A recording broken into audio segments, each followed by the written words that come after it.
يا ذا الجلال والإكرام يا الله يا سلام يا ذا الجلال والإكرام يا الله يا سلام يا جليل يا برهان يا جليل يا برهان يا هنان يا منان الله الله الله الله الله الله الله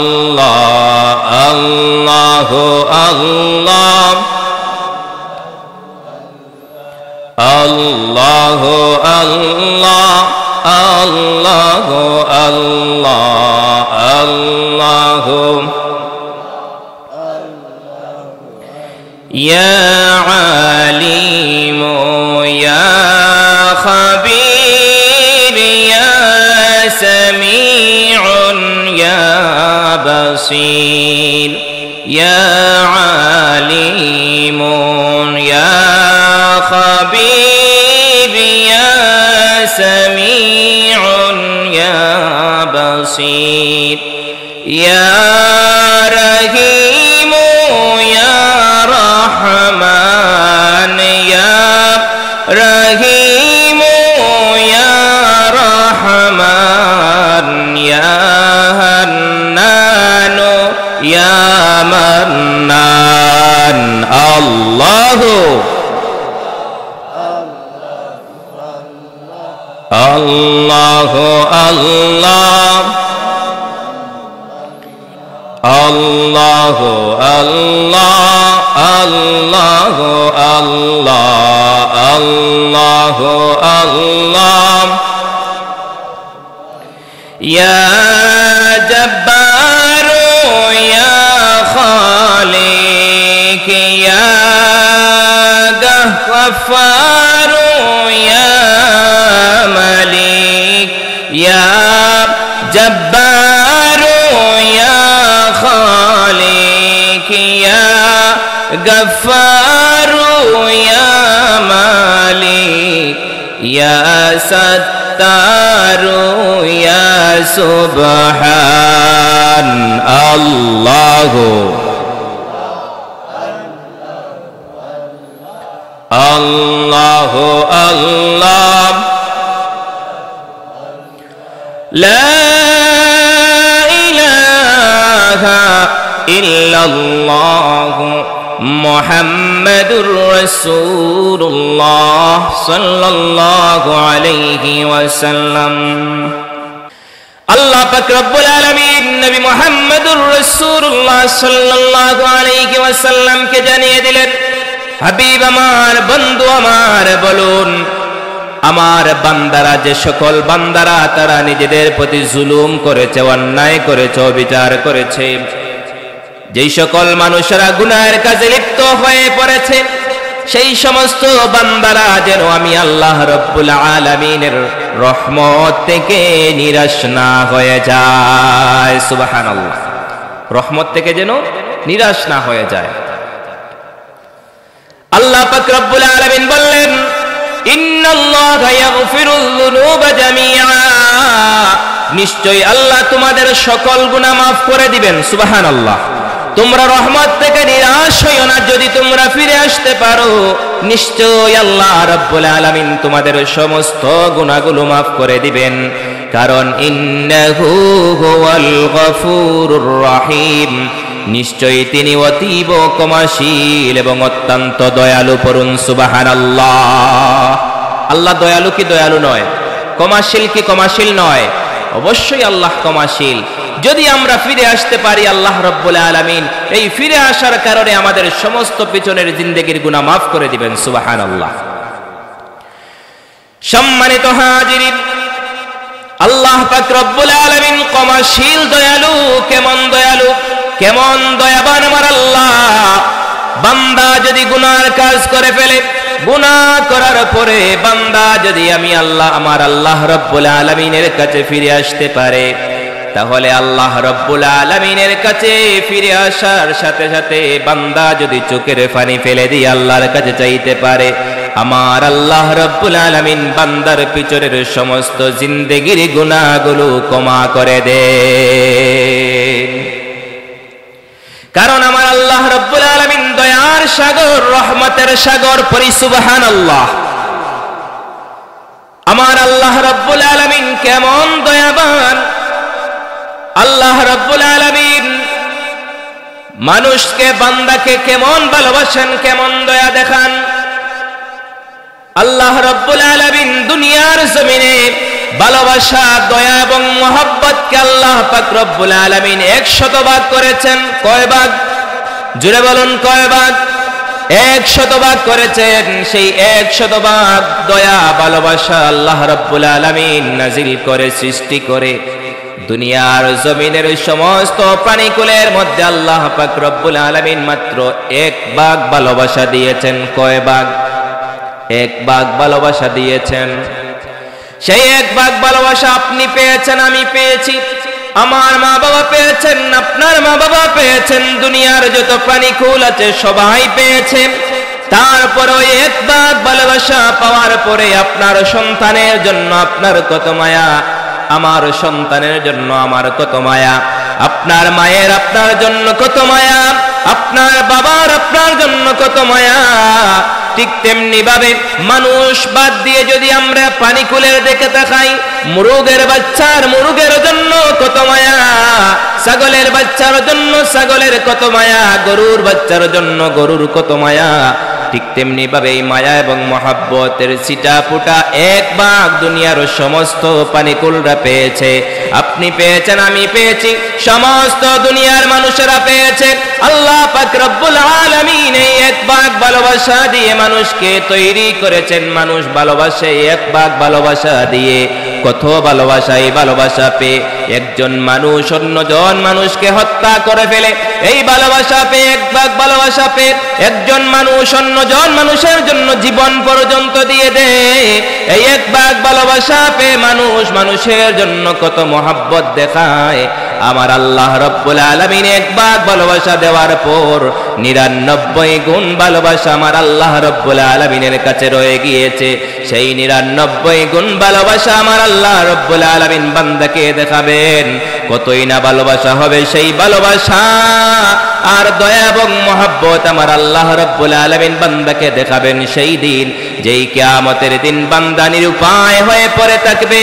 আল্লাহ পাক রব্বুল আলামিনের দয়া এবং মহব্বত ছাড়া বান্দা পার হতে পারবে না। সেই কিয়ামতের দিন আমার আল্লাহ রব্বুল আলামিন বান্দাকে তার 99 গুণের ভালোবাসা দেখিয়ে জান্নাত পর্যন্ত পৌঁছাইয়া দিবেন। সুবহানাল্লাহ। সেই 99 গুণ ভালোবাসা আমার আল্লাহ রব্বুল আলামিন দেখাবেন। সম্মানিত হাজিরিন, তাহলে আমাদের করণীয় কি? আমাদের করণীয় হলো গুনাহ করার ফলে আমরা সেই গুনাহের মধ্যে অটল থাকবো না। আমার আল্লাহকে ভয় করে, আমার আল্লাহ রব্বুল আলামিনের কে ভয় করে আমরা সাথে সাথে ফিরে আসবো আর তাওবা করব। যেই তাওবাটা হলো তাওবাতুন নাসুহা।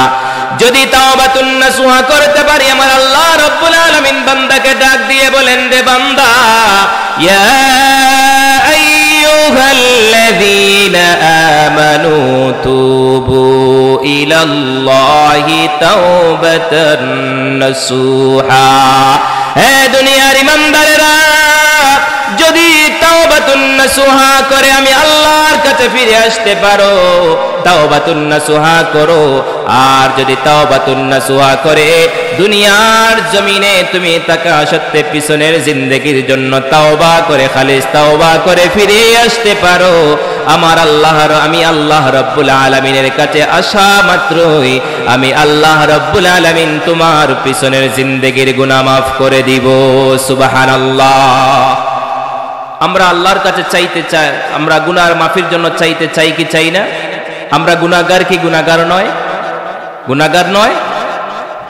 সম্মানিত হাজিরিন, কিন্তু আমরা এমন মানুষ আছে সমাজের মধ্যে জীবনে একটা বার হলেও আল্লাহর কাছে চায় না। আবার অনেক মানুষ আছে যারা চায় তাদেরকেও ফিরিয়ে রাখে যে আল্লাহর কাছে চাইতে হবে না, দোয়া করতে হবে না। এরকম মানুষ সমাজে আছে না নাই? আছে না নাই? দোয়া করতে দেয় না, দোয়া করতে দেয় না, আল্লাহর কাছে চাইতে দেয় না। সম্মানিত হাজিরিন, বলতেছিলাম যদি আমরা আল্লাহর কাছে ফিরে আসতে পারি, আমার আল্লাহ রাব্বুল আলামিন বান্দার প্রতি কেমন খুশি হন। আল্লাহর হাবিব সাল্লাল্লাহু আলাইহি ওয়াসাল্লাম বলেন, মরুভূমির মধ্যে যদি কোনো মানুষ তার যানবাহন নিয়ে চলাফেরা করে, সেই যানবাহনটা যদি কোনো ঘোড়া হয় অথবা উট হয়, আর সেই উটের মধ্যে যদি সেই ঘোড়ার উপরে যদি তার খাদ্য সামগ্রী থাকে, সেই ঘোড়ার উপরে তার খাদ্য সামগ্রী সব কিছু থাকে, আর মরুভূমির মধ্যে চলাফেরা করে, ইতিমধ্যে যদি বান্দার এই ঘোড়া সহ তার সমস্ত খাদ্য সামগ্রী হারিয়ে যায়, তাহলে সেই বান্দাটা দুঃখ পাবে কি পাবে না? দুঃখিত হবে কি হবে না? বান্দা নিরুপায় হবে কি হবে না? একদম বান্দা নিরুপায় হয়ে যাবে। সেই নিরুপায় বান্দা তার এই ঘোড়াটা খুঁজার পরে ঘোড়া পায় নাই, তার খাদ্য সামগ্রী পায় নাই, নিরুপায় হয়ে বান্দা একটি গাছের নিচে আশ্রয় নেয়। সেই গাছের নিচে আশ্রয় নেওয়ার পরে বান্দার তন্দ্রা চলে আসে, ঘুম চলে আসে। ঘুম আসার পরে বান্দা যদি সেই ঘুম থেকে জাগ্রত হওয়ার পরে বান্দা যদি দেখতে পায় যেই উটটা তার হারিয়ে গিয়েছিল, যেই খাদ্য সামগ্রী সহ তার উট হারিয়ে গিয়েছিল, সেই উটটা তার পাশে দাঁড়িয়ে আছে, বান্দা সেই মুহূর্তে কেমন খুশি অনুভব করবে, কি পরিমাণ খুশি হবে চিন্তা করুন। সেই পরিমাণ খুশি হবে যে বান্দা এতক্ষণ যাবত তার সেই খাদ্য সামগ্রী সহ উটটা হারিয়ে ফেলেছিল, তার ঘোড়াটা হারিয়ে ফেলেছিল, তার যানবাহনটা হারিয়ে ফেলেছিল, বান্দা নিরুপায় হয়ে গিয়েছিল। আর সেই নিরুপায় হওয়ার পরে বান্দা যদি তার সমস্ত জিনিসগুলা ফিরে পায়, বান্দা কেমন খুশি অনুভব হবে।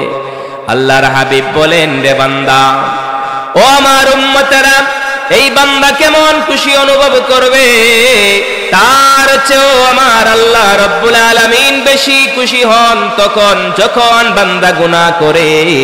গুনাহ করার পরে বান্দা যখন আল্লাহর কথা স্মরণ হয়ে যায় আর তাওবা করে আল্লাহর কাছে ফিরে আসে, আমার আল্লাহ রাব্বুল আলামিন ওই গুড়া পানেওয়ালা ব্যক্তির চাইতেও 99 গুণ বেশি খুশি হয়ে যান। সুবহানাল্লাহ। সম্মানিত হাজিরিন, তাহলে গুনাহ করার পরে আমরা তাওবা করতে চাই কি চাই না? তাওবার কোনো সময় আছে? তাওবার কোনো সময় নাই। গুনাহ করে ফেলেছেন, সাথে সাথে আল্লাহর কাছে ফিরে আসুন। কারণ আপনি এমন সময় পাবেন না যে তাওবা করার পরে যে আপনি মনে করুন, আমি মনে করলাম আপনি গুনাহ করেছেন মাগরিবের পরে, আপনি মনে মনে ভাবছেন আমি এশার পরে গিয়ে তাওবা করব। এই মধ্যবর্তী সময় যে আপনি জীবিত থাকবেন এর কোনো গ্যারান্টি আছে? জুড়ে বলুন, গ্যারান্টি আছে? গ্যারান্টি নাই। গত 2 দিন আগে আমরা হয়তো দেখেছি মিডিয়ার মধ্যে, খুলনার সার্কিট হাউসে, হয়তো অনেকে যুবক ভাইরা যারা আছেন দেখেছেন, খুলনার সার্কিট হাউসে রাত 4টার সময় একজন মানুষ, পাহারাদার একজন ব্যক্তি, মৃত্যু যে কত নিকটে এই কথা বোঝাচ্ছি। মৃত্যু আমাদের কত সন্নিকটে, আমরা সময় পাবো না, তাওবা করারও সময় মিলবে না। সেই সার্কিট হাউসের, খুলনা সার্কিট হাউসের পাহারাদার রাত্রে 4টে বেলায় সিসিটিভি ক্যামেরার ফুটেজের মধ্যে ভেসে আসছে, যখন বিভিন্ন লাইটগুলো অফ করছে, 4টা হওয়ার পরে তো আস্তে আস্তে দিনের শুরু হয়ে যাচ্ছে, এইরকম অবস্থায় যখন লাইট অফ করতে যাবে সেই মুহূর্তে দেখলাম হঠাৎ করে ভালো অবস্থায় এই সামনে দিকে আসতেছে, দেখা গেল সিসিটিভি ক্যামেরার ফুটেজের মধ্যে দেখা গেল সামনের দিকে আসতেছে, এমন সময় দেখা গেল বান্দা হঠাৎ করে একটি দেওয়ালের মধ্যে হাত দিল, হাত দেওয়ার পর মনে হয় মাথা ঘুরাচ্ছে, দেওয়ালের মধ্যে হাত দিল, হাত দেওয়ার সাথে সাথেই উপর হয়ে সেই ফ্লোরের মধ্যে পড়ে গেল। কত সময় চাটাচুটি করে, একজন মানুষও নাই, সিসিটিভি ক্যামেরা ফুটেজের মধ্যে বাসছে, একজন মানুষও নাই। মনে হয় 2 থেকে 3 সেকেন্ড অথবা বেশি হলে 30 সেকেন্ড গেছে, 30 সেকেন্ডের ভিতরে বান্দা সেই জায়গায় ইন্তেকাল করে নিয়েছে। ইন্না লিল্লাহি ওয়া ইন্না ইলাইহি রাজিউন। মানুষের মৃত্যুর কি কোনো গ্যারান্টি আছে? কার মৃত্যু কখন আসবে কেউ জানে না। কখন আসবে কেউ জানে না। আমি যে মহল্লায় খতিবের দায়িত্বে আছি, সেই মহল্লার একজন মানুষ গত 2-3 দিন আগে আগের দিন সকালবেলা মানুষ একটু বুকের মধ্যে ব্যথা অনুভব করছে, নিজে হেঁটে গিয়ে গাড়িতে উঠে রাগিব রাবেয়া মেডিকেলে হসপিটালে গিয়েছে। যাওয়ার পর পরবর্তী দিন এই সময় আসার আগে বান্দার খবর এসেছে, ইন্তেকাল করে নিয়েছে। মৃত্যুর কোনো কি নাই, গ্যারান্টি। আপনার মৃত্যু কখন আসবে কেউ বলতে পারবে না, আপনি নিজেও বলতে পারবেন না। বলতে পারবেন না। সেজন্য আমরা গুনার কাজ করি, গুনার কাজ করার পরে সাথে সাথে আমরা তাওবা করে আল্লাহর কাছে ফিরে আসি। যদি আমরা ফিরে আসতে পারি খালিস নিয়তে তাওবা করে, তাহলে অবশ্যই পিছনের জিন্দেগির গুনাহ আমার আল্লাহ রাব্বুল আলামিন মাফ করবেন। করবেন কি করবেন না? করবেন। বুখারী শরীফের একখানা হাদিস, আল্লাহ রাসূল সাল্লাল্লাহু আলাইহি ওয়াসাল্লাম বলতেছেন, বনি ইসরাইলের যুগে এক ঘটনা। বনি ইসরাইলের এক ব্যক্তি 99টা খুন করেছে। কয়টি খুন? আমার সাথে একটু কথা বলবেন। কয়টা খুন করেছে? 99টা খুন করেছে। কম না বেশি? বেশি না কম? অনেক বেশি। আপনাদের এলাকায় কেউ 99টা খুন করেছে? করে নাই। আমাদের সিলেটের ভিতরে কেউ করেছে? করে নাই। এই 99টা খুন করার পরে বান্দার মনের মধ্যে একটু দাগ কাটলো, নিজে নিজে অনুশোচনায় ভুগলো। আহারে, আমি তো এত বড় খুনি, এত বড় বড় খুন করেছি, এত মানুষকে আমি হত্যা করেছি, 99টা খুন করে ফেলেছি। আমাকে আল্লাহ রাব্বুল আলামিন যদি কাল কিয়ামতের ময়দানে জিজ্ঞাসা করেন এত খুন কেন করলা, অথবা আমাকে যদি জাহান্নামে দিয়ে দেন, তখন আমি কি করব? তার মনের মধ্যে একটু অনুশোচনা আসলো, নিজে নিজে অনুতপ্ত হলো। একজন আলিমের কাছে গেল, গিয়ে বলল, আমি তো 99টা খুন করে ফেলেছি, এখন কি আমার জন্য তাওবার দরজা খোলা আছে? ওই আলিম হয়তো কম জাননেওয়ালা ব্যক্তি ছিলেন, বললেন, না, তোমার জন্য, তুমি 99টা খুন করে ফেলেছো, তোমাকে তো আল্লাহ মাফ করবেন না। ব্যক্তি মনে মনে ভাবলো, 99টা করে ফেলেছি, তখন আর একটা পুরাতে আর বাকি থাকবে কেন? ওই ব্যক্তিকে দিয়েই 100টা পূরণ করে নিল। এখন খুন বাড়ছে না কমছে? বাড়ছে। কয়টা হয়েছে? 100 হয়েছে। সম্মানিত হাজিরিন, বান্দার আগের খুন ছিল 99টা। যেই বান্দা বলেছিল তার তওবার দরজা খোলা নাই, তওবা করলে আল্লাহ মাফ করবেন না, তখন ওই ব্যক্তিকে দিয়ে 100টা পূরণ করে ফেললো, সেঞ্চুরি হয়ে গিয়েছে। এখন তো আরো অনুশোচনায় ভুগতেছে, আহারে, আগে ছিল কম, এখন আরো বাড়ছে। আগে 2 সংখ্যার মধ্যে ছিলাম, এখন 3 সংখ্যায় পৌঁছে গিয়েছি। অনুশোচনা আরো বাড়লো। বান্দা রাত্রে ঘুমাতে পারে না, ঘরের মধ্যে যাওয়ার পরে বারবার তার স্মরণ হয়, আমাকে কি আল্লাহ মাফ করবেন? বান্দার মনের মধ্যে চিন্তা এসে গেল, আল্লাহ যদি আমাকে জিজ্ঞাসা করেন আমি কি জবাব দেব? এত বড় বড় খুন করলাম, এত মানুষকে আমি হত্যা করলাম। পরবর্তী সময়ে বান্দার ভালো একজন আলিমের সাথে সাক্ষাৎ হলো। ওই বান্দাকে জিজ্ঞাসা করলো, ও আল্লাহর বান্দা, আমি তো এইভাবে 100টা খুন করে ফেলেছি, আমাকে কি আল্লাহ রাব্বুল আলামিন মাফ করবেন কিনা? ওই বান্দা, আল্লাহর ওই বান্দা জবাব দিলেন, রে বান্দা, তুমি 100 খুন করে ফেলেছো, তুমি যদি 1000 খুন করে ফেলো, তারপরেও যদি আমার আল্লাহর কথা স্মরণ করো, আর যদি আল্লাহর কথা স্মরণ করে তুমি আল্লাহর দরবারে ফিরে এসে তাওবা করো, আর যদি তোমার তাওবাটা খালিস নিয়তে হয়ে যায়, তুমি যদি আর সেই গুনার কাজের মধ্যে না যাও, তাহলে অবশ্যই অবশ্যই আমার আল্লাহ রাব্বুল আলামিন তোমাকে মাফ করে দিবেন। সুবহানাল্লাহ। অবশ্যই আল্লাহ মাফ করে দিবেন। তোমার তাওবার দরজা খোলা আছে, তবে তোমাকে আমি কিছু শর্ত দেব, যেই শর্তগুলো তোমার পূরণ করতে হবে। বলল কি? আমি সব শর্ত মানতে রাজি। ওই বান্দা জানিয়ে দিলেন, তুমি যেই জায়গায় বর্তমানে অবস্থান করছো সেই জায়গাটা ভালো নয়। যদি তুমি গুনার কাজ থেকে ফিরে আসতে চাও, তাহলে তুমি ভালো জায়গায় যেতে হবে। তুমি যে মহল্লায়, যে এলাকায় বসবাস করো, সেই এলাকার মানুষরা ভালো নয়। যদি তুমি এই জায়গায় বসবাস করতেই থাকো, তাহলে তুমি শুধুমাত্র খারাপের দিকে যাবে, শুধু খারাপের দিকে যাবে। এজন্য বলা হয়, সঙ্গ দোষে লোহা জ্বলেও বাসে। একটা কথা আছে না, প্রবাদ বাক্য? সঙ্গ ভালো হয় আপনি ভালো পথে চলতে পারবেন, আর যদি আপনার সঙ্গ খারাপ হয়ে যায় তাহলে আপনি সঙ্গ খারাপ হওয়ার কারণে আপনিও খারাপের দিকে চলে যাবেন। আপনার সঙ্গটা দেখতে হবে কোন সঙ্গ, আপনার সাথী কেমন। আপনি যদি নামাজ পড়েন আর আপনার সাথে যদি একজন খারাপ মানুষ থাকে তাহলে আপনিও তাকে নামাজি বানাতে পারবেন।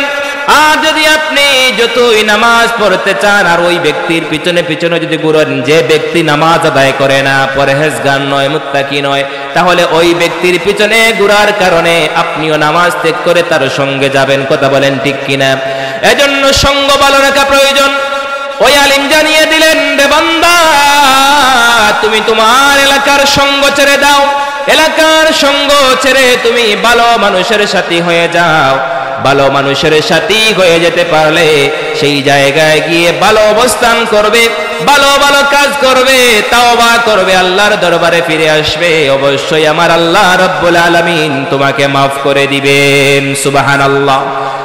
বান্দা তার এলাকা ছেড়ে দিয়ে বান্দা ভালোর দিকে অগ্রসর হতে লাগলো। বান্দা তার এলাকা ছেড়ে দিয়ে ভালো যে গ্রাম, সেই গ্রামের দিকে অগ্রসর হতে লাগলো। পথিমধ্যে অর্ধেক পথ যাওয়ার পরে আমাদের সবার জন্য যিনি রেডি আছেন তিনি হচ্ছেন মালাকুল মউত। সেই মালাকুল মউত আজরাইল আলাইহিস সালাম তার সামনে এসে উপস্থিত হয়ে গেলেন। মালাকুল মউত আজরাইল কি কারো বাড়িতে ভালো মন্দ জিজ্ঞাসা করার জন্য আসেন? কিসের জন্য আসেন? ছেলেকে এতিম বানানোর জন্য, স্ত্রীকে বিধবা বানানোর জন্য, মায়ের বাবার কাছ থেকে সন্তানকে কেড়ে নেওয়ার জন্য। ও ভাই বন্ধুগণ, আজরাইল কারো বাড়িতে এমনিতে আসেন নাই। আজরাইল কি জন্য আসেন আমাদের সবার জানা। ঠিক তেমনি ভাবে ওই বান্দার সামনেও মালাকুল মউত আজরাইল আলাইহিস সালাম এসে উপস্থিত হয়ে গেলেন। আজরাইল যখন উপস্থিত হয়ে গেলেন বান্দার, তখন বান্দার রূহটা কবজ করে ফেললেন। আমরা সবাই জানি নেককার বান্দা যখন আল্লাহ পাক রব্বুল আলামিন নেককার বান্দাদের যখন জান বাহির করেন, রূহ কবজ করেন, তখন আল্লাহ পাক রব্বুল আলামিনের রহমতের ফেরেশতারা আসেন। আর যখন বদকার মানুষের জান কবজ করা হয় তখন আল্লাহ পাক রব্বুল আলামিনের গজবের ফেরেশতারা জমিনে আসেন তার রূহটা নিয়ে যাওয়ার জন্য। ঠিক ওই বান্দার রূহটা নিয়ে যাওয়ার জন্য রহমতের ফেরেশতাও আসলেন, গজবের ফেরেশতারাও আসলেন। তার রূহটা নিয়ে কাড়াকাড়ি শুরু হয়ে গেল। আল্লাহ পাক রব্বুল আলামিন আর একজন ফেরেশতা জমিনে পাঠিয়ে দিয়ে তার মীমাংসা করে দিলেন। ওই ফেরেশতা এসে ডাক দিয়ে বললেন, রে ফেরেশতারা, তোমরা তার রূহটা নিয়ে কেন কাড়াকাড়ি শুরু করে দিলে? আল্লাহ পাক রব্বুল আলামিনের ফেরেশতারা জবাব দেন যে ওই বান্দাটা গুনাহগার বান্দা, ওই বান্দা গুনাহগার ছিল। আল্লাহ রাব্বুল আলামিনের ভালোর দিকে বান্দা অগ্রসর হচ্ছে, ভালো পথের দিকে বান্দা যাচ্ছে, আল্লাহর কাছে বান্দা আশ্রয় চেয়েছে, আল্লাহ পাক রব্বুল আলামিনের কাছে বান্দা তাওবা করে ফিরে আসতে চাইছে। এজন্য বান্দা ভালো পথের দিকে অগ্রসর হয়েছে। আল্লাহ পাক রব্বুল আলামিন এর এই বান্দা ভালো কাজের দিকে যাওয়ার কারণে আল্লাহ পাক রব্বুল আলামিন তাকে ভালো হিসাবে কবুল করে নিয়েছেন। আর গজবের ফেরেশতারা বলতেছেন, না না না, বান্দা এখনো ভালো কাজের যে জায়গায় যাওয়ার কথা ছিল সেই জায়গায় যায় নাই, সেজন্য বান্দা এখনো গুনাহগারদের অন্তর্ভুক্ত রয়েছে। এজন্য আমরা তার রূহটা নিয়ে যাব। ওই যে ফেরেশতাকে আল্লাহ রাব্বুল আলামিন মীমাংসার জন্য পাঠিয়েছিলেন, ওই ফেরেশতা ডাক দিয়ে বললেন, রে ফেরেশতারা, শুনো শুনো, তোমরা ওই বান্দা যেই খারাপ কাজ ছেড়ে এসেছে এবং যেই ভালো কাজের দিকে যাচ্ছে এটা তোমরা পরিমাপ করো, এটা তোমরা মাফ দাও। দেখা যাবে মাফ দিলে কোন জায়গার দিকে বান্দা বেশি অগ্রসর হয়েছে, ভালো কাজের দিকে বেশি অগ্রসর হয়েছে নাকি বান্দা মন্দ কাজ যেখানে ছিল সেই জায়গায় বেশি রয়েছে, মাফ দাও। ফেরেশতারা মাফ দিলেন। রায়াতের মধ্যে দুইটি রিওয়ায়াত পাওয়া যায়। একটা ছিল বান্দাকে আল্লাহ পাক রব্বুল আলামিনের দয়ায় সামান্য অর্ধ হাত বান্দার ভালো কাজের দিকে অগ্রসর হওয়ার যে পথ ছিল সেই পথটা আগিয়ে দেওয়া হয়েছে। আরেকটি রাত হলো বান্দা শেষ মুহূর্তে যখন আজরাইল তার জানটা কবজ করে ফেলবেন, সেই মুহূর্তে বান্দা তার বুকের উপর ভর করে সামান্য অর্ধ হাত সামনের দিকে অগ্রসর করা হয়েছে। আর আমার আল্লাহ রাব্বুল আলামিন বান্দার ভালো কাজ যেদিকে ছিল সেই কাজটার সেই রাস্তাটা আমার আল্লাহ রাব্বুল আলামিন সংক্ষিপ্ত করে দিয়েছেন, সংকীর্ণ করে দিয়েছেন। এজন্য বান্দাকে মাফেই জায়গাটা মাফ দেওয়ার পরে দেখা গেল ভালো কাজের দিকে বান্দা অর্ধ হাত বেশি অগ্রসর হয়ে গিয়েছে। সুবহানাল্লাহ। এই ভালো কাজের দিকে সামান্য অর্ধ হাত অগ্রসর হওয়ার কারণে আমার আল্লাহ রাব্বুল আলামিনের ওই ফেরেশতা ডাক দিয়ে বললেন, ফয়সালা দিয়ে দিলেন, রে ফেরেশতারা, বান্দা তো ভালো কাজের দিকে বেশি অগ্রসর হয়ে গিয়েছে, তাহলে আমার আল্লাহ রাব্বুল আলামিনের এই বান্দা ভালো কাজের দিকে যাওয়ার জন্য তার মনে ভালো তামান্না ছিল, তার খালিস নিয়ত ছিল, ইখলাস ভালো ছিল, ওই বান্দা ভালো কাজের দিকে অগ্রসর হয়ে গিয়েছে, তোমরা রহমতের ফেরেশতারা তার রূহটা নিয়ে যাও। সুবহানাল্লাহ। বান্দা জান্নাতি হয়ে গেল। সুবহানাল্লাহ। বান্দা জান্নাতি হয়ে গেল। 100 খুন করার পরেও বান্দা কার কাছে চেয়েছে? আল্লাহর কাছে চেয়েছে, তাওবা করেছে খালিস নিয়তে। আর খালিস নিয়তে তাওবা করার কারণে আমার আল্লাহ রাব্বুল আলামিন তার 100টা খুন করেছে। 100টা খুন করার পরেও আমার আল্লাহ রাব্বুল আলামিনের কাছে চাইতে দেরি হয়েছে, বান্দার গুনাহ মাফ করতে দেরি করেন নাই। সম্মানিত হাজিরিনেও, এজন্য তাওবা করার পরে যদি আমরা খালিস নিয়তে আমার আল্লাহ রাব্বুল আলামিনের কাছে তাওবা করতে পারি, তাহলে অবশ্যই আমার আল্লাহ রাব্বুল আলামিন মাফ করে দিবেন। আল্লাহ পাক রব্বুল আলামিনের কাছে 2টা চোখ খুব বেশি দামি। কয়টা চোখ? জোরে বলুন, কয়টা চোখ? 2টা চোখ খুব বেশি দামি। কোন 2টা চোখ? যেই 2 চোখটা আমার আল্লাহ রাব্বুল আলামিনের বয়ে রাত্রিবেলা জাগরণ হয়ে আমার আল্লাহ রাব্বুল আলামিনের বয়ে বান্দা চোখের পানি ফেলে কান্নাকাটি করে, আমার আল্লাহ রাব্বুল আলামিনের কাছে ওই চোখটা বড় দামি। কারণ বান্দা যদি তাওবা করে, খালিস নিয়তে বান্দা তাওবা করে, তার বান্দার চোখের পানি ফেলে দিয়ে যদি আল্লাহর কাছে চাইতে পারে, চোখের পানি নাকের ডগায় আসার আগে আগে আমার আল্লাহ রাব্বুল আলামিন তাকে মাফ করে দেন। ওই চোখটা আরো বেশি দামি, যেই চোখটা আল্লাহ রাব্বুল আলামিনের রাত্রিবেলা জাগ্রত থেকে বান্দা যখন আল্লাহ রাব্বুল আলামিনের পাহারা দিতে লিপ্ত থাকে, বান্দা যখন পাহারা দিতে লিপ্ত থাকে, ওই বান্দার চোখটা বেশি দামি। আল্লাহ রাব্বুল আলামিনের কাছে এই 2 চোখের বেশি মূল্যায়ন। আমার আল্লাহ রাব্বুল আলামিন এই 2 চোখকে বেশি ভালোবাসেন। এজন্য সম্মানিত হাজিরিন, আল্লাহর ভয়ে আমরা কাঁদতে চাই কি চাই না? জুড়ে বলুন, আল্লাহর ভয়ে আমাদের চোখের পানি ফেলতে চাই কি চাই না? যদি আল্লাহর ভয়ে আমাদের চোখের পানি ফেলে দিতে পারি, আল্লাহর কাছে চাইতে পারি, আমার আল্লাহ রাব্বুল আলামিন আমাকে মাফ করে দিবেন। আল্লাহ মাফ করে দিবেন। আমাদের তো আল্লাহর ভয় আমাদের অন্তরে আসে না। আল্লাহর তাকওয়া যে ভয়টা, এটা আমাদের অন্তরে আসে না। তাকওয়া জিনিসটা কি? তাকওয়া জিনিসটা হচ্ছে আল্লাহ পাক রব্বুল আলামিনের ভয়। এই ভয়টা আমাদের অন্তরে আছে। যদি আমাদের অন্তরে থাকতো, তাহলে আমরা সুদের মতো এত জঘন্য অপরাধে আমরা শামিল হতাম না। আমার সাথে বলুন, ঠিক কিনা? যদি আমাদের আল্লাহর ভয় আমাদের অন্তরে থাকতো, তাহলে আমরা জিনার কাজে লিপ্ত হতাম না, ঘুষ খেতাম না, ঘুষ খেয়ে অন্যায়কে ন্যায়, ন্যায়কে অন্যায় বানাতাম না। কথা বলেন, ঠিক কিনা? যদি আমাদের আল্লাহর অন্তরের মধ্যে আমাদের আল্লাহর ভয় থাকতো, তাহলে আমরা আল্লাহ পাক রব্বুল আলামিনের কে না ভয় করে আমরা কখনো নামাজ ত্যাগ করতাম না। কিন্তু আমরা নামাজ ত্যাগ করি কি করি না? সম্মানিত হাজিরিন, আল্লাহর ভয় আমাদের কেমন হওয়া উচিত? তাকওয়াবান বান্দা হতে হলে কেমন হওয়ার দরকার? আল্লাহ পাক রব্বুল আলামিনের সাহাবায়ে কেরামদেরকে যদি আমরা দেখি, তাহলে দেখতে পাই সাহাবায়ে কেরামগণের তাকওয়া কেমন ছিল, কেমন করে আমার আল্লাহকে ভয় করেছেন। যেই সাহাবায়ে কেরামদের শানে আমার আল্লাহ বলেছেন, রাদিয়াল্লাহু আনহুম ওয়া রাদু আন, যাদের শানে আমার আল্লাহ বলেছেন আল্লাহ পাক রব্বুল আলামিন তাদের প্রতি সন্তুষ্ট, তারাও আল্লাহর প্রতি সন্তুষ্ট। সেই বান্দার আল্লাহ পাক রব্বুল আলামিনকে কেমন ভয় করেছেন?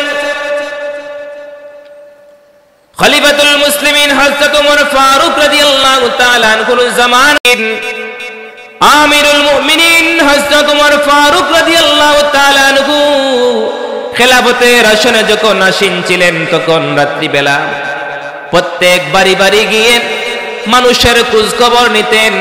এলাকার মধ্যে প্রবেশ করে মানুষের খোঁজ খবর নিতেন, কোন মানুষ কোন অবস্থায় আছে, রাত্রিবেলা তার কোনো কষ্ট হচ্ছে কিনা, রাত্রিবেলা সে খেতে পারছে কিনা, রাত্রিবেলা তার কোনো অসুবিধা হচ্ছে কিনা, ঘুমাতে কষ্ট হচ্ছে কিনা, খেতে কষ্ট হচ্ছে কিনা, কোনো মানুষ কোনো অসুবিধায় আছে কিনা, সমস্ত মানুষের খোঁজ খবর নিতেন। যেহেতু উনি রাষ্ট্রের প্রধান, যেহেতু উনি রাষ্ট্রের প্রধান, ওনার উপরে দায়িত্ব আছে মানুষের খোঁজ খবর নেওয়া। উমর ইবনুল খাত্তাব রাদিয়াল্লাহু তাআলা আনহু ঘর থেকে বের হয়ে গেলেন। গভীর রাতে বের হওয়ার পরে একটি বাড়ির পাশে গেলেন। বাড়ির পাশে গিয়ে ঘর থেকে আওয়াজ শুনতে পারলেন, একজন বৃদ্ধা মহিলা এবং যুবতী মহিলার আওয়াজ। বৃদ্ধা মহিলা ওই যুবতী মহিলাকে ডাক দিয়ে বলতেছে, মা, ও আমার মেয়ে, তুমি দুধের মধ্যে বেশি করে পানি মিশ্রিত করো। দুধের মধ্যে কি করো? পানি মিশ্রিত করো, পানি মিশাও। বিদ্যামার কণ্ঠে আল্লাহর নবীর সাহাবী হযরত ওমর ফারুক রাদিয়াল্লাহু তাআলা আনহু এই কথাটা শুনতে পারলেন। ওই বৃদ্ধা মহিলা তার কন্যাকে, তার মেয়েকে ডাক দিয়ে বলছে, আমার মা, তুমি দুধের মধ্যে বেশি করে পানি মিশাও, যাহাতে দুধের পরিমাণটা বেশি হয়। যখন আমরা দিনের বেলায় দুধটা বাজারে বিক্রি করতে যাইব, তখন দুধের পরিমাণ বেশি হবে, পানি মিশানোর কারণে দুধের পরিমাণটা বেশি হবে, দুধটা বেশি দেখা যাবে, আমরা টাকার পরিমাণ বেশি পাবো। কেমন মার কেমন মেয়ে, একটু চিন্তা করুন। সাথে সাথে কন্যা মেয়েটা জবাব দিল, আমার মা, আপনি রাত্রিবেলায় গভীর রাত্রে দুধের মধ্যে পানি মিশাবেন, দুনিয়ার কেউ দেখতে পারবে না, কিন্তু আমি এটা কাজ করতে পারবো না। যেই কাজটা করলে খলিফাতুল মুসলিমিন ওমর ফারুক রাদিয়াল্লাহু তাআলা আনহু বেজার হয়ে যান, আমাকে আপনি এই কাজটা করতে বলবেন না। খলিফাতুল মুসলিমিন ওমর ইবনুল খাত্তাব রাদিয়াল্লাহু তাআলা আনহু বলেছেন, দুধের সাথে পানি মিশানোর জন্য আমি এই কাজটা আমি করতে পারবো না। মা বারবার তাগিদ দিচ্ছে দুধের সাথে পানি মিশাও, কিন্তু মেয়ে বারবার নিষেধ করছে, না না, আমি পানি মিশাতে পারবো না। ওই মা ডাক দিয়ে বলল, রে আমার কন্যা, এই মুহূর্তে গভীর রাত্রে যদি পানি মিশিয়ে নাও, তাহলে চতুর্দিক অন্ধকার, কেউ দেখতে পারবে না। তুমি যে বলছো খলিফাতুল মুসলিমিন উমরের কথা, উমর তো দেখতে পারবে না, কিন্তু পাশ থেকে, ঘরের বাহির থেকে উমর রাদিয়াল্লাহু তাআলা আনহু সব কিছু শুনতেছেন কি শুনতেছেন না? সব কিছু শুনতেছেন। কন্যা ডাক দিয়ে বলল, আমার মা, আমি এই কাজ করতে পারবো না, যদিও চতুর্দিকে অন্ধকার, দুনিয়ার কোনো মানুষ দেখবে না, ওমর ইবনুল খাত্তাব রাদিয়াল্লাহু তাআলা আনহু দেখবে না, তারপরে আমি এই কাজটা করতে পারবো না। দুনিয়ার সবাইকেও যদি ফাঁকি দেওয়া যায়, তাহলে আমার মালিক আল্লাহ রাব্বুল আলামিনের চোখকে ফাঁকি দেওয়া সম্ভব নয়।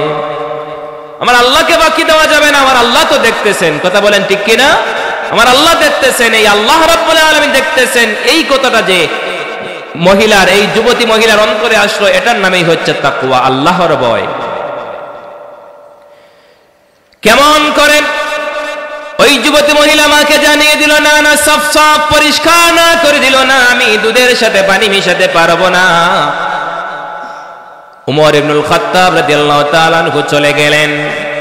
পরের দিন যখন খেলাফতের মুসনদে সিংহাসনে বসলেন, বসার পরে ওই মহিলা এবং ওই যুবতী মহিলা, বৃদ্ধা মহিলার খোঁজ খবর নিলেন। খোঁজ খবর নেওয়ার পরে দেখতে পারলেন ওই মহিলা যে গোয়ালের ঘরের মহিলা, ওই গোয়ালের ঘরের মহিলা তারা দুধ বিক্রি করে, প্রত্যেকদিন বাজারে নিয়ে দুধ বিক্রি করে যা উপার্জিত হয় তা দিয়ে তাদের সংসার চলে। ওমর ইবনুল খাত্তাব রাদিয়াল্লাহু তাআলা আনহু ওই যুবতী মহিলার তাকওয়াটা দেখলেন। দেখার পরে আর ওমর রাদিয়াল্লাহু তাআলা আনহু দেরি করলেন না, মানুষকে দিয়ে খবর পাঠিয়ে দিলেন, যাও যাও এই গোয়ালের ঘরের মেয়ে যেই যুবতী মহিলা, ওই যুবতী মহিলাকে আমার আব্দুল্লাহর জন্য আমার ছেলের পুত্রবধূ হিসাবে আমার ঘরে নিয়ে আসো। সুবহানাল্লাহ। এই যুবতী মহিলাকে কি করলেন? হযরত আব্দুল্লাহ রাদিয়াল্লাহু তাআলা আনহুর জন্য পুত্রবধূ হিসাবে একটা গোয়ালের ঘরের মেয়েকে আল্লাহর নবীর সাহাবী ওমর ইবনে খাত্তাব, যিনি রাষ্ট্রপ্রধান ছিলেন, সেই রাষ্ট্রপ্রধান থাকাকালীন সময়ে কোনো মানুষের ভেদাভেদ না করে উনি একজন গোয়ালের ঘরের মেয়েকে নিয়ে আসলেন তাকওয়ার জন্য। বলি সুবহানাল্লাহ। কেমন তাকওয়া অনুভব ছিল তাদের। এখানে একটি জিনিস শিক্ষণীয় বিষয় আছে, বলবো। আপনারা কষ্ট পাচ্ছেন? আপনাদের কষ্ট হচ্ছে? কষ্ট হচ্ছে আপনাদের?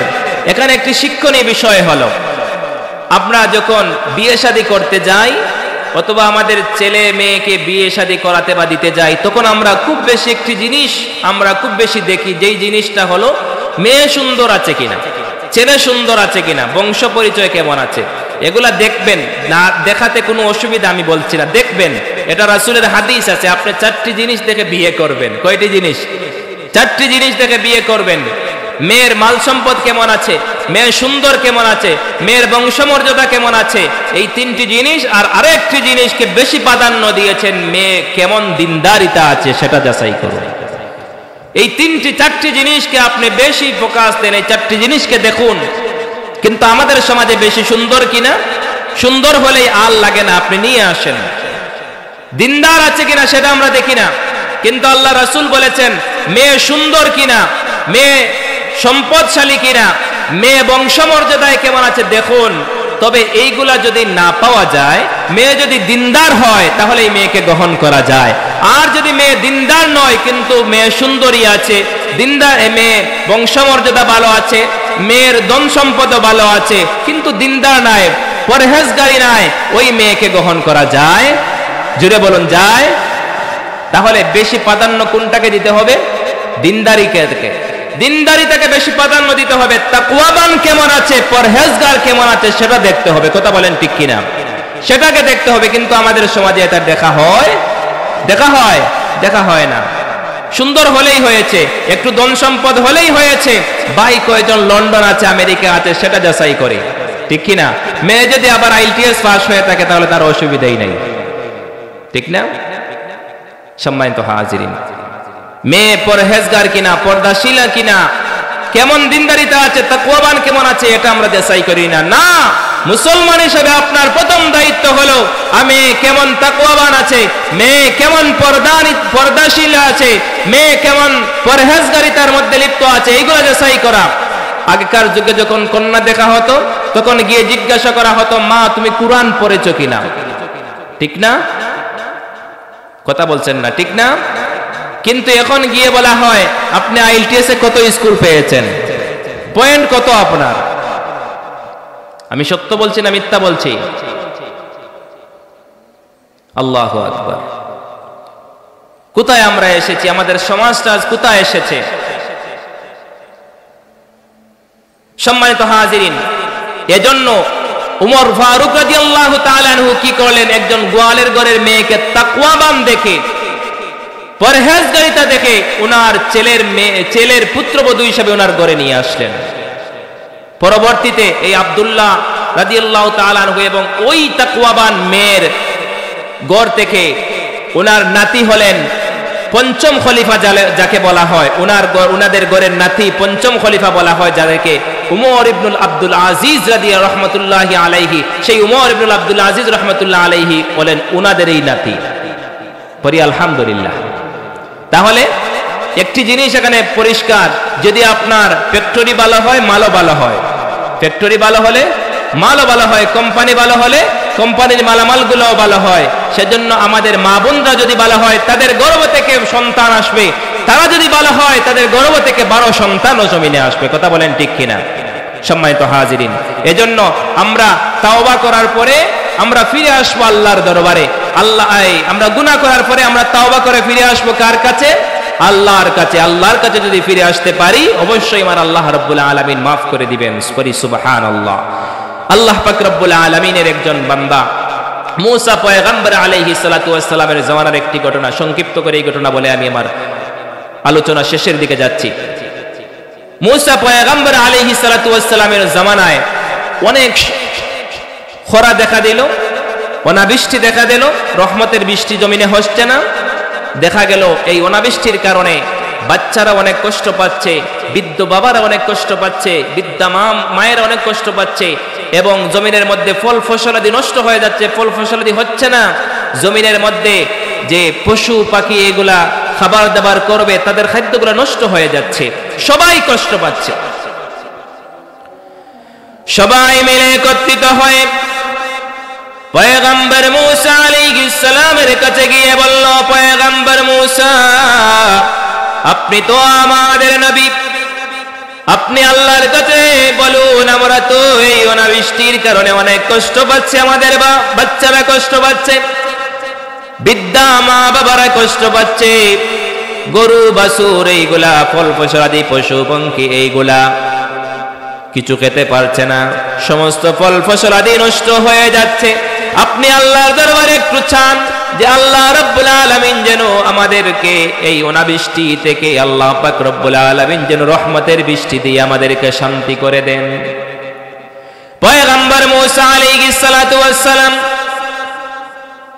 ওনার কওমের মানুষদেরকে বললেন, যাও, তারিখ নির্ধারণ করে দিলেন, ওই তারিখে তোমরা সবাই একত্রিত হও।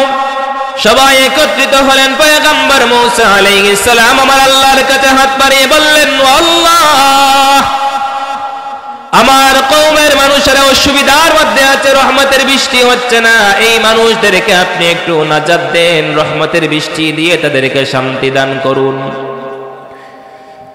জমিনের মধ্যে বৃষ্টি না হলে ফল ফসলাদি নষ্ট হয়ে যাচ্ছে, পশু পাখিগুলা খেতে পারছে না, মানুষগুলা খেতে পারছে না, মানুষগুলা অনাহারে, মানুষগুলা কষ্ট পাচ্ছে। ও আল্লাহ, রহমতের বৃষ্টি দিয়ে আমার মানুষদেরকে, আমার কওমের মানুষদেরকে, আমার উম্মতদেরকে আপনি শান্তি দেন। পয়গম্বর মূসা আলাইহিস সালাম দোয়া করতে দেরি হলো, আল্লাহ পাক রব্বুল আলামিনের কাছ থেকে জবাব আসতে দেরি হলো না। আমার আল্লাহ রাব্বুল আলামিন ডাক দিয়ে বললেন, রে মূসা, তোমার ওই মজলিসের মধ্যে এমন একজন নাফরমান ব্যক্তি আছেন, যেই নাফরমান ব্যক্তির কারণে আমি আল্লাহ রাব্বুল আলামিন রহমতের বৃষ্টি বন্ধ করে দিয়েছি। 40 বছর লাগাতার ওই বান্দা নাফরমানি করে আসছে, 40 বছর যাবত নাফরমানি করতেছে। আমি আল্লাহ রাব্বুল আলামিন তার প্রতি রাগান্বিত হয়ে আছি। যদি ওই মজলিস থেকে ওই নাফরমান বান্দা উঠে না যায়, তাহলে আমি আল্লাহ রাব্বুল আলামিন রহমতের বৃষ্টি তোমার কওমের মানুষের উপর দেব না। মূসা পয়গম্বর আলাইহিস সালাম ডাক দিয়ে বললেন, আল্লাহ, আমি এখন কি করতে পারি? মূসা আলাইহিস সালামকে আল্লাহ রাব্বুল আলামিন জানিয়ে দিলেন, যাও, তোমার কওমের মানুষদেরকে বলে দাও, এই মানুষদের মধ্য থেকে যেই বান্দা নাফরমান আছে, সেই বান্দা যেন এই মজলিস থেকে উঠে যায়। যদি উঠে যায় তাহলে আমি রহমতের বৃষ্টি দিয়ে দেব, নতুবা দিব না।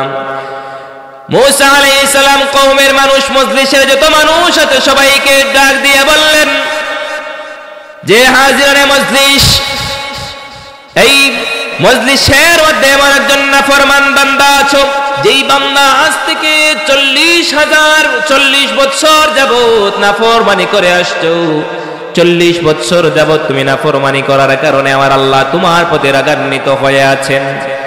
তোমার কারণে আজকে সমস্ত মানুষেরা কষ্টে আছে, গরু বাছুর ছাগল ফল ফসলে যা আছে সব কিছু কষ্টের মধ্যে আছে। তুমি যদি উঠে না যাও তাহলে রহমতের বৃষ্টি আসবে না। মূসা আলাইহিস সালাম যখন এই কথা জানিয়ে দিলেন, কওমের মধ্য থেকে একজন ব্যক্তি উঠে যাবে এই চিন্তা তো করা যায় না, মজলিস থেকে একজন মানুষ উঠে যাবে এই চিন্তা করা যায় না।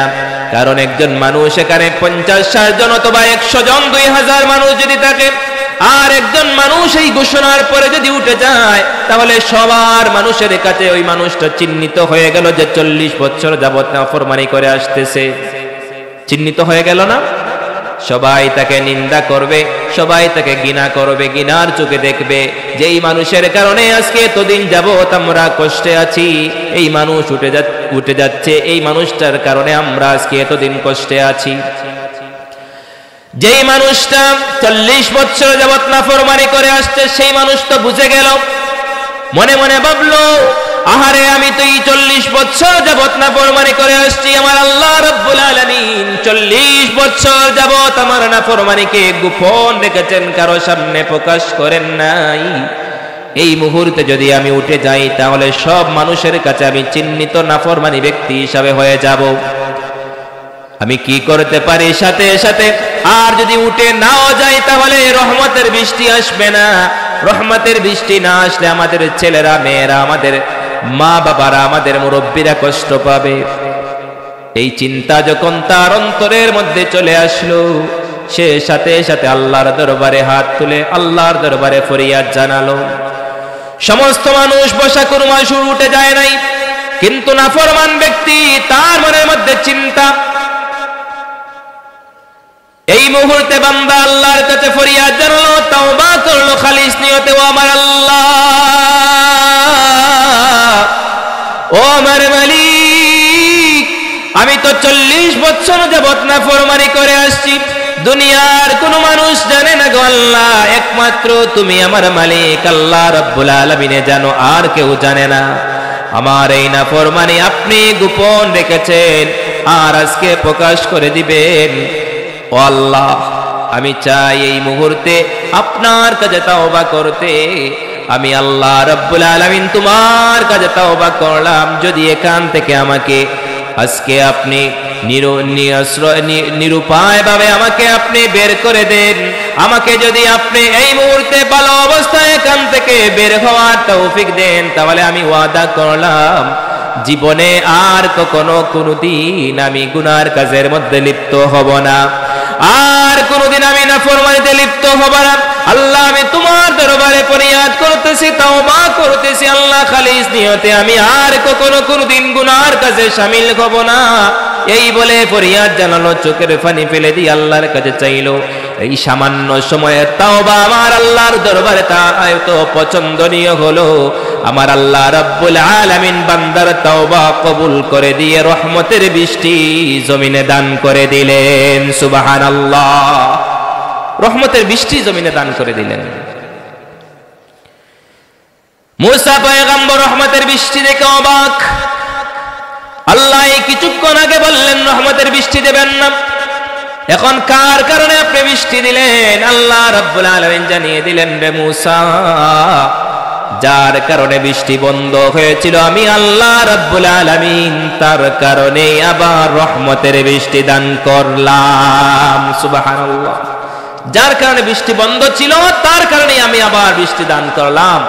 মুসা আলাইহিস সালাতু ওয়াস সালাম চাইলেন, আল্লাহ ওই ব্যক্তিকে আমাকে দেখাও, আমি তাকে দেখতে চাই, কাকে আপনি এত তাড়াতাড়ি আল্লাহ আপনার কাছে চাইল আর আপনি মাফ করে দিলেন, ওই বান্দাকে আমি দেখতে চাই। আল্লাহ বললেন, না মুসা না, যেই বান্দার গুনাহকে আমি এতদিন যাবত গোপন রেখেছি, তাকে প্রকাশ্যে আনতে দেই নাই, আমি তার প্রতি একটু অভিমান করে রহমতের বৃষ্টি বন্ধ করে দিয়েছিলাম, আমি আল্লাহ রাব্বুল আলামিন তার প্রতি অভিমান হয়েছিলাম, অভিমান দূর হয়ে আমি আল্লাহ রাব্বুল আলামিনের কাছে বান্দা চেয়েছে, আমি খুশি হয়ে গিয়েছি, আমি আর তাকে প্রকাশ্যে আনতে চাই না। পড়ি সুবহানাল্লাহ।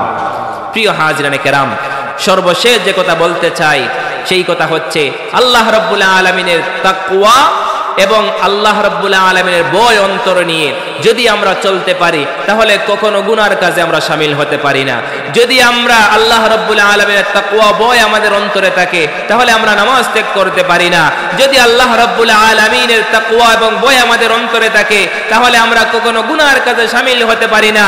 সুদ, ঘুষ, রাহাজানি, খুন ইত্যাদি যত ধরনের খারাপি কাজ আছে, এই সমস্ত কাজে আমরা কখনো শামিল হতে পারি না যদি আল্লাহর ভয় আমাদের অন্তরে থাকে।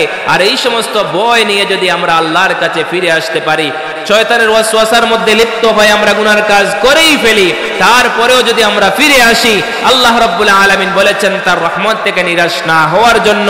তিনি বলেছেন লা তাকনাতু মির রাহমাতিল্লাহ, আমার রহমত থেকে তোমরা নিরাশ হইও না, আমি আল্লাহর কাছে চাও, আমি আল্লাহ রাব্বুল আলামিন তোমাদেরকে মাফ করে দেব। সুবহানাল্লাহ। তাহলে আমরা চাইতে হবে কার কাছে? জোরে বলুন, কার কাছে? আল্লাহর কাছে যদি আমরা চাইতে পারি, আমার আল্লাহ রাব্বুল আলামিন আমাদেরকে মাফ করে দিবেন। আমরা আল্লাহর কাছে চাইতে চাই কি চাই না? জোরে বলুন, চাই কি চাই না? আমরা সবাই মিলে একবার পড়ি আস্তাগফিরুল্লাহ ইন্নাল্লাহা গফুরুর রহিম, আস্তাগফিরুল্লাহ ইন্নাল্লাহা গফুরুর রহিম, আস্তাগফিরুল্লাহাল্লাযী লা ইলাহা ইল্লা হুয়াল হাইয়ুল কাইয়্যুম ওয়া আতুবু ইলাইহি লা হাওলা ওয়ালা কুওয়াতা ইল্লা বিল্লাহিল আলিয়্যিল আযীম। সম্মানিত হাজিরিন, আল্লাহর রাসূল সাল্লাল্লাহু আলাইহি ওয়াসাল্লাম বলেছেন, তুমি দৈনিক প্রত্যেক দিন আর না হলেও 100 বার আস্তাগফার শরীফ পাঠ করো। কতবার? 100 বার। আল্লাহ রাসূল সাল্লাল্লাহু আলাইহি ওয়াসাল্লাম নিজেও 70 থেকে 100 বার দৈনিক ইস্তিগফার পাঠ করতেন। জিজ্ঞাসা করা হলো, ইয়া রাসূলুল্লাহ, আপনার পিছনের সামনের সব গুনাহ আল্লাহ রাব্বুল আলামিন মাফ করে দিয়েছেন, আপনাকে নিষ্পাপ হিসেবে দুনিয়ার জমিনে রেখেছেন, আপনি কেন ইস্তিগফার করেন? যে আল্লাহ পাক রব্বুল আলামিন হাবিব বলেন, আমি কি আল্লাহ পাক রব্বুল আলামিনের পরহেজগার বান্দা হব না? আল্লাহর শুকর আদায় করব না? আমি কি আল্লাহ রাব্বুল আলামিনের কাছে চাইব না? আমার ইস্তিগফার করার মাধ্যমে আমার উম্মতেরাও শিখতে পারবে। কথা বলেন ঠিক কিনা? সম্মানিত হাজিরিন, এজন্য আল্লাহর রাসূল যে জায়গায় নিজে ইস্তিগফার করতেন, তাহলে আমরা করতে অসুবিধা কোথায়? আমরা করতে চাই কি চাই না? ইস্তিগফার পড়তে চাই কি চাই না? রাত্রিবেলা যখন ঘুমে যাই, ঘুমানোর সময় আমরা 3 বার কুল হুয়াল্লাহ, সূরা ইখলাস, কুল হুয়াল্লাহু আহাদ, আল্লাহুস সামাদ, লাম ইয়ালিদ ওয়া লাম ইউলাদ ওয়া লাম ইয়াকুল লাহু কুফুয়ান আহাদ, এই সূরাটা 3 বার পাঠ করে, এই 3 বার পাঠ করলে আল্লাহ পাক রব্বুল আলামিন আপনার আমার আমলের মধ্যে একটা কুরআনুল কারীমের খতমের সওয়াব দান করে দিবেন। সুবহানাল্লাহ। এক কোরআন খতমের সওয়াব পেয়ে গেলাম। আমরা রাত্রিবেলা যখন ঘুমাতে যাই সূরাতুল ইখলাস পাঠ করি, যখন আমরা ঘুমাতে যাই, আমরা ঘুমানোর বালিশের মধ্যে মাথা লাগানোর পরে এগুলো আমরা পড়ি, অসুবিধা কোথায়? এই সময় তো আর কোনো কাজ নাই, আছে কাজ? ঘুমাতে যাব, আমরা এই সময় আল্লাহ পাক রব্বুল আলামিনের কুরআনুল কারীম থেকে তিলাওয়াত করি, যে যা পারি, সূরাতুল ইখলাস পড়ি, সূরাতুল ফাতিহা পড়ি, ইস্তিগফার শরীফ পড়ি, আল্লাহ রাসূল সাল্লাল্লাহু আলাইহি ওয়াসাল্লামের শানে দুরূদ শরীফ পড়ি। এগুলা পড়ে পড়ে আমরা ঘুমাতে যাই। যদি আপনি এই আমলগুলা করে যেতে পারেন, যদি আপনার আল্লাহ না করুক, যদি এই অবস্থায় আপনার মৃত্যু হয়ে যায়, আপনি শহীদের দরজার আপনার নামটা অন্তর্ভুক্ত করে নিলেন। পড়ি আলহামদুলিল্লাহ। সম্মানিত হাজিরিন, এই যে সূরাতুল ইখলাস পাঠ করা হয়েছে, সূরাতুল ইখলাস মাগরিবের নামাজের পরে পাঠ করা হয়েছে, এতে আমরা কি ফায়দা পেয়েছি জানেন? সূরাতুল ওয়াকিয়া শরীফ, সূরাতুল ওয়াকিয়া শরীফ পাঠ করা হয়েছে। সূরাতুল ওয়াকিয়া শরীফ পাঠ করলে, যদি প্রতি মাগরিবের নামাজের পরে সূরাতুল ওয়াকিয়া পাঠ করা হয়, বান্দা সূরাতুল ওয়াকিয়া পাঠ করবে, আল্লাহ পাক রব্বুল আলামিন কখনো কোনোদিন তাকে, ওই বান্দাকে কোনো মানুষের দরজার সাইল বানাবেন না। তার রিজিকটা আল্লাহ পাক রব্বুল আলামিনের পক্ষ থেকে প্রশস্ত করে দিবেন। কোন জায়গা থেকে সে বান্দা রিজিক পাবে সে নিজেই বুঝতে পারবে না। সুবহানাল্লাহ। তার রিজিকের দরজা খুলে যাবে, অভাব অনটন দূর হয়ে যাবে। প্রত্যেক নামাজের পরে, মাগরিবের নামাজের পরে সূরাতুল ওয়াকিয়া, এশার নামাজের পরে সূরাতুল মুলক যদি কোনো মানুষ তেলাওয়াত করে প্রত্যেক দিন, ওই বান্দা ইন্তেকাল করার পরে ওই বান্দার কবরের মধ্যে সূরাতুল মুলকটা, তার আযাবের যখন চতুর্দিক থেকে আযাব আসবে, তখন বান্দার ওই কবরের আযাবকে আল্লাহ পাক রব্বুল আলামিন মাফ করে দিবেন এই তেলাওয়াতের মাধ্যমে। ওই কুরআনুল কারীমের সূরাতুল মুলকটা তার জন্য ডাল স্বরূপ কবরের মধ্যে ব্যবহৃত হয়ে যাবে। সুবহানাল্লাহ। আমরা এই আমলগুলো করতে চাই কি চাই না? চাই। যদি আপনি আয়াতুল কুরসি পাঠ করেন, আয়াতুল কুরসি পাঠ করলে প্রত্যেক ফরজ নামাজের পরে আয়াতুল কুরসি, আল্লাহু লা ইলাহা ইল্লা হুয়াল হাইয়ুল কাইয়্যুম, এটা আমরা যদি তিলাওয়াত করি, আল্লাহ পাক রব্বুল আলামিনের হাবিব বলেন, বান্দা যদি প্রত্যেক ফরজ নামাজের পরে আয়াতুল কুরসি শরীফ পাঠ করতে পারে, তাহলে ওই বান্দা মারা যাওয়ার সাথে সাথেই আল্লাহ রব্বুল আলামিনের জান্নাত তার জন্য অপেক্ষমান রয়েছে, জান্নাতে চলে যাবে। সুবহানাল্লাহ। একটা জিনিস তার মধ্যে বাধা থাকে, বান্দা মারা যায় না, এজন্য জান্নাতে যেতে পারে না, মারা গেলেই বান্দার জন্য জান্নাত অবধারিত। সুবহানাল্লাহ। তাহলে আমরা আয়াতুল কুরসি শরীফ তিলাওয়াত করতে চাই কি চাই না? এই সবগুলা একত্রিত করে যদি আমরা ইস্তিগফার শরীফ পাঠ করি, এগুলা পাঠ করি, অবশ্যই আমার আল্লাহ রাব্বুল আলামিন আপনাকে আমাকে পিছনের জিন্দেগির গুনাহ মাফ করে দিবেন এবং পিছনের জিন্দেগির যা গুনাহ কাতা আছে এইগুলাকে আমার আল্লাহ রাব্বুল আলামিন নেকি দিয়ে পরিবর্তন করে দিলেন। পড়ি আমিন। আল্লাহ পাক রব্বুল আলামিন যেন আমাদের সবাইকে নেক আমলের সাথে জীবন পরিচালনা করার তৌফিক দান করুন। পড়ো আমিন। যা শুনেছি এবং বলেছি তার প্রত্যেককে আমাদের, প্রথমে আমাকে এবং আপনাদেরকে আমল করার তৌফিক দান করেন। সবাই পড়ি আমিন। ওয়া আখিরু দাওয়ানা আলহামদুলিল্লাহি রাব্বিল আলামিন। সাল্লাল্লাহু আলা সাইয়্যিদিনা ওয়া মাওলানা মুহাম্মদ ওয়া আলা আলিহি ওয়া আসহাবিহি ওয়া সাল্লাম। সম্মানিত হাজিরিন, দোয়া হয়ে যাবে এবং দোয়ার পরে আজান হবে, এশা নামাজ মসজিদে হবে ইনশাআল্লাহ। আমরা নামাজ পড়ে সবাই যাব ইনশাআল্লাহ। আল্লাহুম্মা আমিন। আলহামদুলিল্লাহ আলহামদুলিল্লাহি রাব্বিল আলামিন ওয়াল আকিবাতু লিল মুত্তাকিন। আসসালাতু ওয়াসসালামু আলা রাসূলিহিল কারীম ওয়া আলা আলিহি ওয়া আসহাবিহি আজমাইন। ربنا ظلمنا أنفسنا وإن لم تغفر لنا وترحمنا لنكونن من الخاسرين. رب اغفر لي ولوالدي رب ارحمهما كما ربياني صغيرا. ربنا فاغفر لنا ذنوبنا وكفر عنا سيئاتنا وتوفنا مع الأبرار. يا أرحم الراحمين الله برهل সমস্কানি আল্লাহ হিলফুল ফুজুল সমাজ কল্যাণ সংস্থার উদ্যোগে এবং এই অত্র এলাকার আল্লাহ মুরব্বিয়ান যুবকদের উদ্যোগে সমস্কানি পশ্চিম পুরাতন জামে মসজিদের উদ্যোগে আয়োজিত আজকের এই মাহফিলকে শুরু থেকে নিয়ে শেষ পর্যন্ত কবুল মঞ্জুর করে নাও। রব্বুল আলামিন মাহফিলের মধ্যে যাও সব মঞ্জুর করে সাল্লাল্লাহু হাদিয়াটুকু লক্ষ কোটি গুণ বাড়াইয়া সোনার মদিনায় দয়াল নবীজির কদম মুবারক নিয়ে পৌঁছিয়ে দাও। রব্বুল আলামিন আল্লাহ আজকের এই মাহফিলকে আমাদের প্রত্যেক মুর্দেগানদের জন্য নাজাতের জরিয়া বানায়া দাও। আল্লাহ যাদের মা নাই বাবা নাই আল্লাহ তাদের কবরের মধ্যে হাদিয়া পৌঁছায়া দাও। আল্লাহ এই সমস্ত অত্র এলাকার সমস্ত মুর্দেগানদেরকে মাফ করে দাও। রব্বুল আলামিন আমাদেরকে মাফ করে দাও, আমাদের সামনের জিন্দেগি মকবুল গোলামি নসিব করে দাও। আল্লাহ আমাদের প্রত্যেককে গুনাহ থেকে পাক সাফ হওয়ার তৌফিক দান করে দাও, আমাদের দ্বারা খালিস তওবা করার তৌফিক দাও। আল্লাহ শয়তানের ওয়াসওয়াসার মধ্যে পড়ে আল্লাহ আমরা যা গুনাহর কাজ করেছি আল্লাহ তোমার দরবারে আমরা তওবা করতেছি। আল্লাহ জীবনে আর গুনাহ করব না, আমাদের পিছনের জিন্দেগির সমস্ত গুনাহগুলো মাফ করে দাও। রব্বুল আলামিন আল্লাহ তোমার যে সমস্ত বান্দা আজকের এই মাহফিল সাজিয়েছেন প্রত্যেকের পক্ষ থেকে আয়োজনকে কবুল মঞ্জুর করে নাও। আল্লাহ যে যেমনি ভাবে সাহায্য সহযোগিতা করেছেন আল্লাহ সবার সাহায্য সহযোগিতাকে কবুল করে নাও। রব্বুল আলামিন টাকা দিয়ে পয়সা দিয়ে শ্রম বুদ্ধি দিয়ে মেধা দিয়ে আল্লাহ যত মানুষ যেভাবে সাহায্য সহযোগিতা করেছেন আল্লাহ সবার সাহায্য সহযোগিতাকে কবুল মঞ্জুর করে নাও। আল্লাহ মুরব্বী বাবাদের নেক হায়াত বাড়াইয়া দাও, যুবক ভাইদেরকে আল্লাহ ইসলামের জন্য কবুল করে নাও। আল্লাহ মা বোনদেরকে আল্লাহ আবেদা সালেহা বানায়া দাও, পর্দাশীলা বানায়া দাও। রব্বুল আলামিন মসজিদের ইমাম সাহেব, মুয়াজ্জিন সাহেব, খাদিম সাহেব, মাদ্রাসার সমস্ত শিক্ষক বৃন্দ সহ সবাইকে কবুল মঞ্জুর করে নাও। রব্বুল আলামিন আল্লাহ মরণের আগে আগে আমাদেরকে কবরের সামান জোগাড় করার তৌফিক দাও। যতদিন দুনিয়ার জমিনে আমাদেরকে জীবিত রাখো, সুস্থতার সাথে নেক গোলামি করে যাওয়ার তৌফিক দাও। বিপদ আপদ বালা মুসিবত থেকে আমাদেরকে হেফাজত ফরমাও। রব্বুল আলামিন জীবনে একটাবার হলেও তোমার বাড়ি তোমার হাবিবের বাড়ি জিয়ারত আমাদেরকে নসিব করে দাও। আল্লাহ মরণের কঠিন মুহূর্তে আল্লাহ মালাকুল মউত আজরাইল যখন সামনে এসে যাবে সেই মুহূর্তে দয়াল নবীজির নূরানি চেহারা নূরের দিদার নসিব করে দাও।